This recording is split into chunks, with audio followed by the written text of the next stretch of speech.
Hello everyone and welcome back to this amazing series. I hope you guys are enjoying this series so far, and I also hope that you have made your hands dirty by creating your own repository or pushing your existing code onto the remote repository. If you have not done it so far, please do it. You will be enjoying that stuff. Coming back to this session, today we are going to see what are the Git basic commands which we often use in our day-to-day life when we start working with Git. So the first command is git status. So basically git status tells us exactly where do we stand. I mean what changes we have done so far, what files we have edited, or any files have been created newly. The second one is git add. So whatever out of the list, out of the files list, whatever files are supposed to be pushed into the next commit. So with the help of git add, we kind of choose what to include in our next commit. The third one is we have git commit. So basically whatever we have added in the git add command, those files will be pushed onto the remote repository with the help of git commit. So basically we are creating some checkpoint of those files. The fourth one we have is git pull. So now once you have committed your files, uh, it is it is time to get the latest code from the remote repository just to avoid the conflicts. And the fifth one we have is git push. Git push is nothing but push all the changes which we have committed to the remote repository. Out of this git pull and git push, there is also a possibility of code conflict. So if time permits, I will also explain what this code conflict is, or we'll take it in the next session. So yes, let's hit the ground by seeing these commands in action.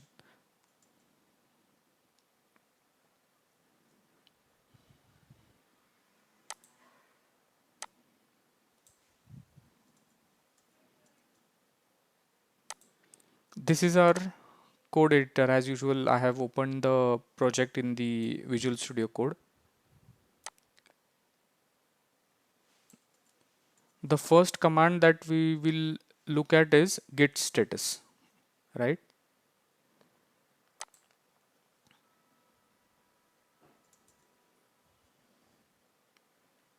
So as I mentioned earlier, git status gives us the idea of what files have changed or what new files have been added into our repository.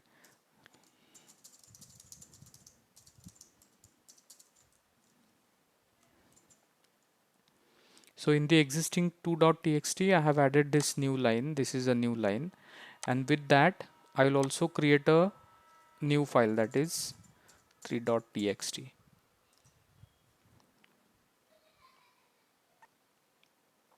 Now after performing this operation, let me go back to the terminal and let me hit git status.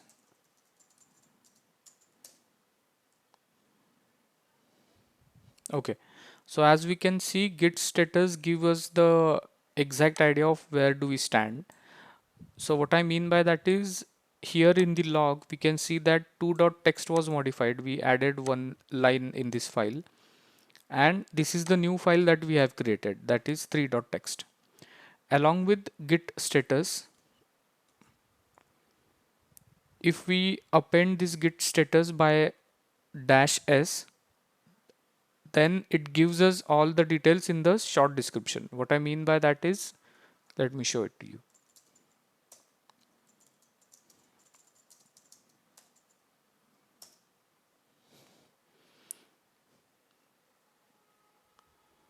So here it is giving me the short description by prepending m. M is nothing but modified, and these two question marks is nothing but the new, these are the untracked files. So up until now this was not there in the source code, right? we have added this, so this is untracked, and double question mark denotes untracked files.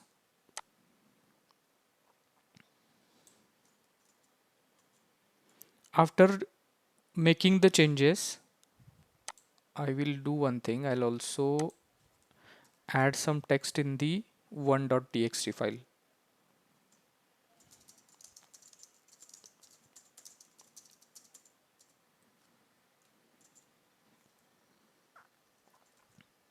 I'll again go back to the terminal. I'll say git status, and now it is giving me the current scenario.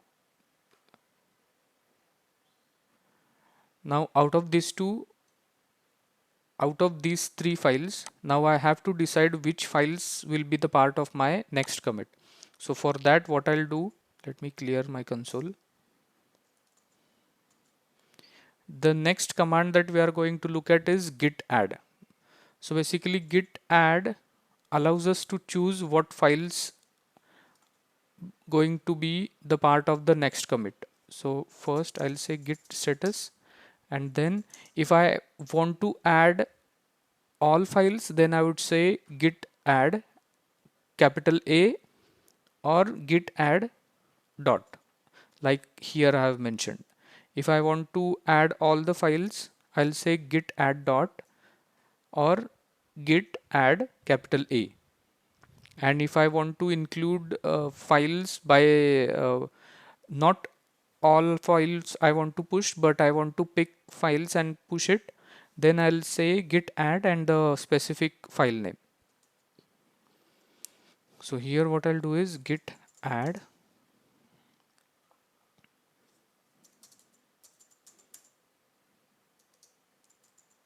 I'll only push these 1.txt and 2.txt, and I'll keep 3.txt as it is.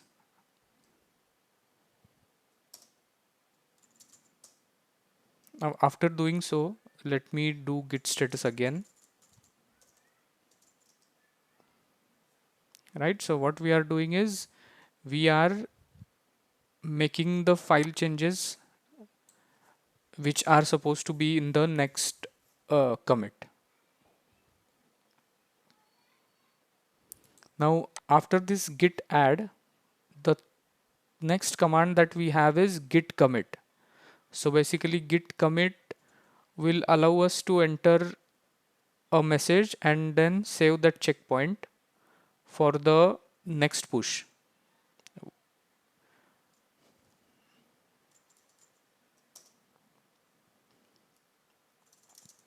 Git commit. Now also please take a look carefully. If I don't write anything after this git commit, then it will open a Vim editor. What is Vim editor? I'll show you. Say enter.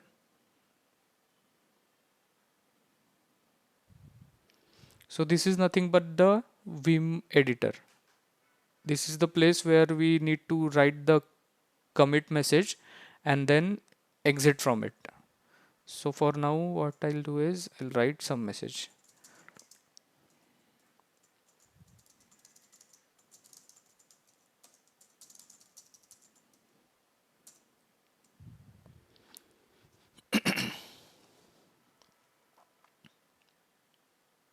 After when you have written the message, you enter escape, and then you enter shift colon and say W and Q and then enter. So basically W and Q stands for write and quit. And here in the output we can see that we have added two files. In that two files we have added 6 changes and we have removed 2 changes.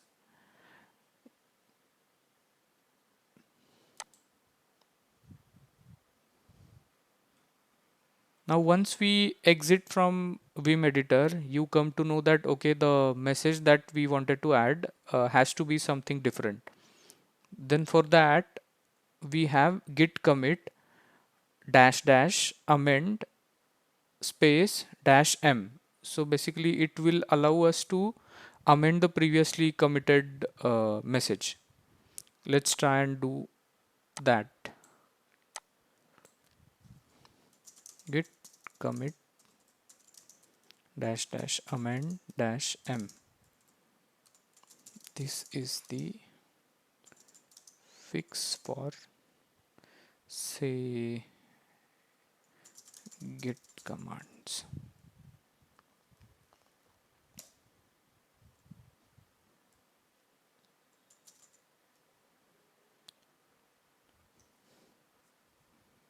So this has allowed me to change the git commit message from this to this. This is a fix for git command. After git commit, what we have git pull command. So basically git pull command allows us to get all the latest code from the repository to our local environment. Let's do that. Git pull. So currently we do not have any changes which are latest on the git repo, so maybe this will not give us anything. Say, as I told you earlier, we do not have any changes on the remote repo, so let's do that as well. I am on to the remote repository. Here I'll quickly add new file.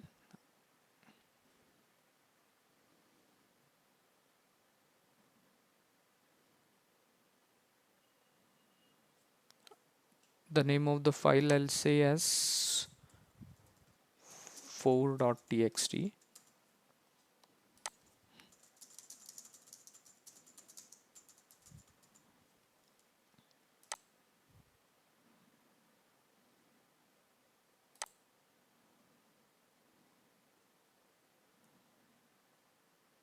Now we have some latest code onto the remote repository. Now what we have to do is we want to get that to our local first before pushing our existing changes onto the remote. So for that, what we will do is we'll go back to the terminal again. I'll say cls and I'll again say git pull, and I'll keep that code editor open in the background.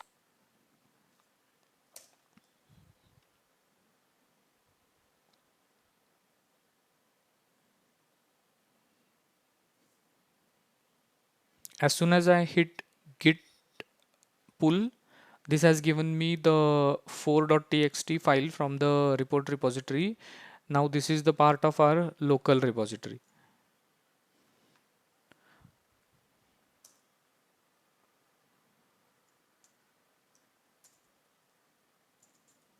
I'll say wq and enter. Now again, after git pull command, I'll see what is the status now. Okay, in this status, this is telling me that your branch is ahead of origin main by 2 commits. Now these 2 commits are the same commits that we had used earlier. One is while showing you the working of git commit command, and the second commit is we amended that previous git message, right?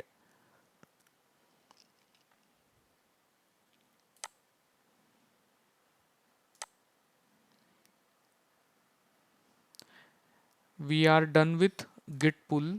Just now we got the latest code from the remote branch, and now with the help of git push we are pushing all our changes to the remote environment. So before that, I'll just go to the remote repository. I'll refresh it so that we'll see there is no 3.txt on the remote server. I'll get back to the command line. I'll say git push. Now after hitting this git push, it will push that newly created file onto the, sorry, my bad, we did not push the 3.txt, but we had made few changes into the two files. So with the help of git push, those changes will be available on the remote repository. But before that, we will see what exactly changes we had done. In the 1.txt, we had added this line. This is for next commit. And in the 2.txt, we added this is the new line. So in the 2.txt,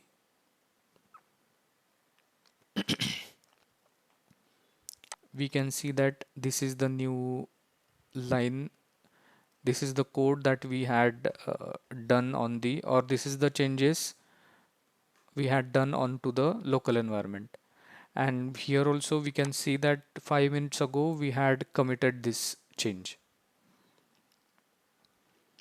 We already have gone beyond 13 to 15 minutes. So what I'll do is in the next session, I'll explain you what is the code conflict and how to resolve them. Till then, if you have any feedback for this, please let me know. I'll try to deliver it better. Thank you so much.